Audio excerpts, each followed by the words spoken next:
그래서 제가 7장을 8장, 9장을 좀 요약해서 말씀드리겠습니다.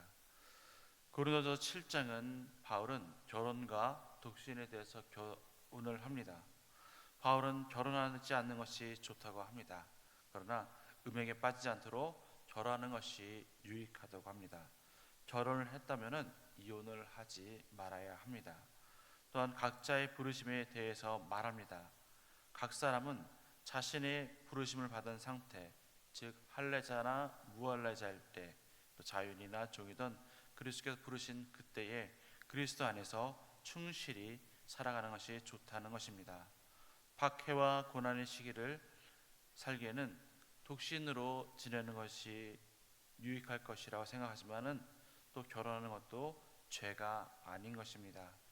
결혼한 사람은 배우자를 돌봐야 하는 책임이 있습니다.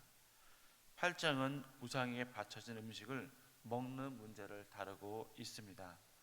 고린도 지역은 우상에게 제사를 드린 그 고기가 유통이 됩니다.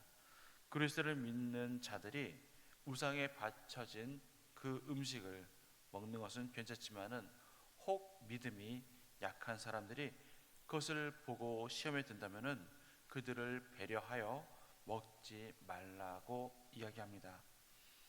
9장은 바울 자신의 사도적 변호와 권리에 대해서 말하며 복음을 위해서는 자신의 권리까지 포기하겠다고 말합니다. 사도는 결혼할 권리, 교회의 지원을 받을 권리 등 여러 가지 권리가 있지만은 자신이 이 권리를 포기한다는 것입니다. 그것은 자기 자랑을 하려는 것이 아니라 복음을 전하는데 방해받지 않기 위해서입니다. 그는 많은 사람들을 구원하기 위해서 상 받을 자처럼 달려가라고 또 우리에게 권면합니다. 그럼 오늘 성경에 나타난 하나님은 어떤 분이실까요? 첫 번째로 하나님은 각 사람에게 알맞은 은사를 주시는 분입니다.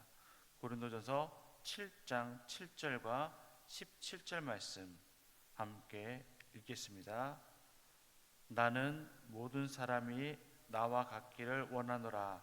그러나 각각 하나님께 받은 자기의 은사가 있으니 이 사람은 이러하고 저 사람은 저러하니라.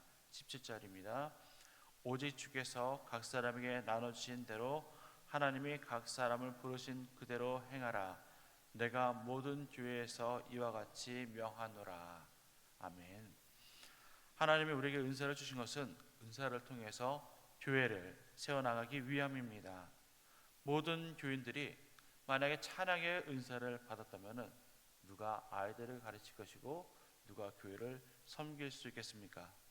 또 모두 교사로 부름을 받았다면 찬양을 누가 할 것이고 또 안내위원은 또 차량봉사, 식사준비, 주보삽지, 청소, 헌금위원 등 많은 또 봉사 자리는 누가 하겠습니까?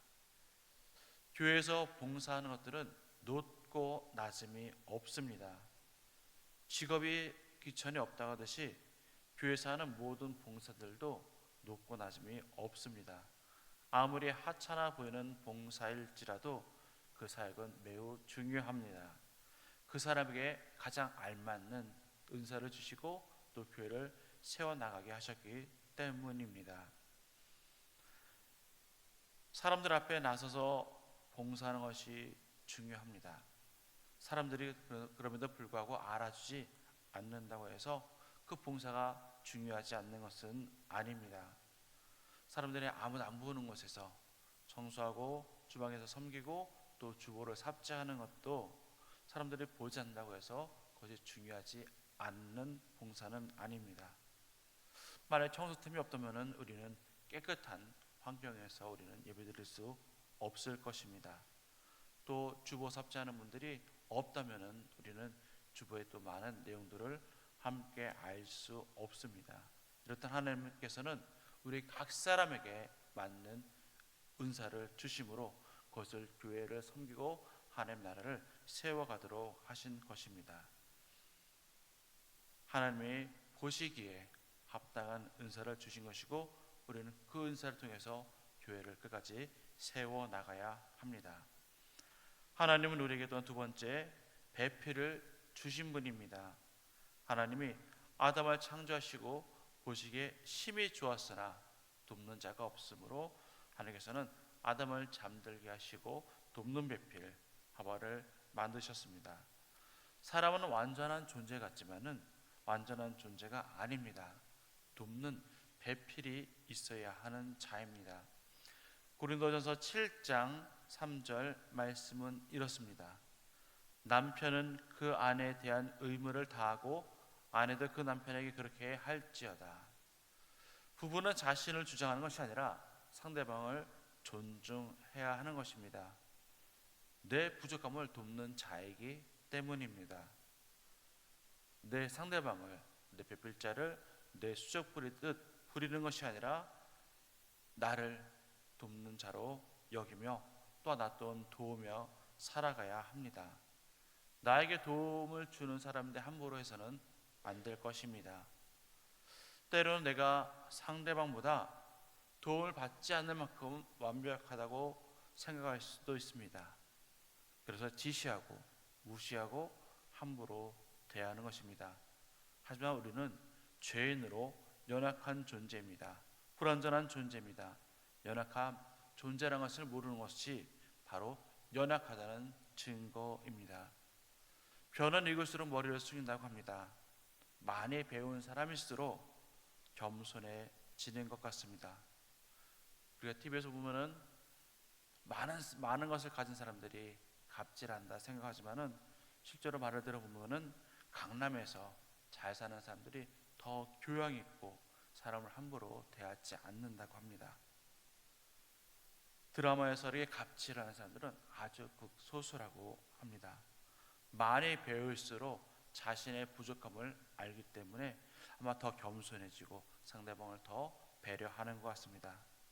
특별히 하나님께서 나에게 허락하신 돕는 배필자를 나에게 정말 허락하신 사람으로 우리는 생각한다면 더욱더 우리가 함께 해야 할 것이고 배려해야 되고 사랑해야 합니다. 세 번째, 우리가 하나님을 사랑한다면 하나님이 아십니다. 고린도전서 8장 3절 말씀에 또 누구든지 하나님을 사랑하면 그 사람은 하나님도 알아주시느니라. 아멘. 우리는 하나님을 사랑한다고 이야기합니다. 그런데 우리가 하나님을 정말 어떻게 사랑하는지 우리가 알 수 있을까요?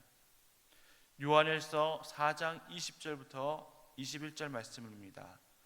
요한일서 4장 20절부터 21절 말씀 함께 읽도록 하겠습니다. 누구든지 하나님을 사랑하노라 하고 그 형제를 미워하면 이는 거짓말하는 자니 보는 바 그 형제를 사랑하지 아니하는 자는 보지 못하는 바 하나님을 사랑할 수 없느니라. 우리가 이 계명을 주께 받았나니 하나님을 사랑하는 자는 또한 그 형제를 사랑할지니라. 아멘. 하나님을 사랑하는 사람은 형제를 사랑하는 사람입니다. 고린도 교회에 믿음 있다고 하는 사람들이 우상에 바쳐진 그 음식을 아무렇지도 않게 먹습니다. 물론 우상은 존재하지 않기 때문에 그들에게 제사 드린 그 음식은 나에게 아무런 해를 끼치지 못합니다. 그러나 믿음이 연약한 자들은 그렇게 여기지 않습니다. 우상에게 제사 드리는 음식을 먹음으로 인해서 그 귀신이, 그 우상이 나에게 달려들지 않을까, 나에게 해를 끼치지 않을까라고 염려할 수 있습니다.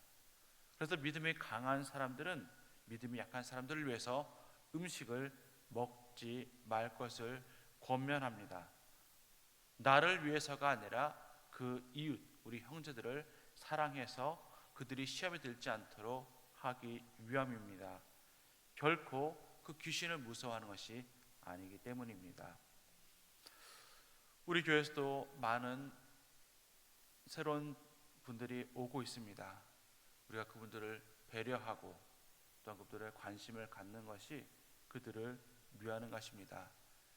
우리가 좀 더 낮은 자세로 그분께 인사하고 할 때 그들은 우리를 알고 또 하나님의 그 사랑을 알 것입니다. 그렇다면 오늘 우리에게 주신 말씀은 무엇일까요? 저는 9장 22절부터 24절까지 말씀을 함께 읽기를 원합니다. 9장 22절부터 24절까지 말씀 함께 읽겠습니다.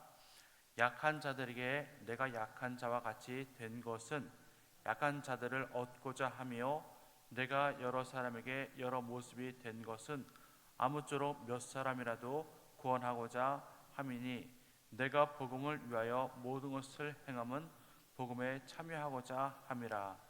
운동장에서 다름질하는 자들이 다 달릴지라도 오직 상을 받는 사람은 한 사람인 줄 너희가 알지 못하느냐.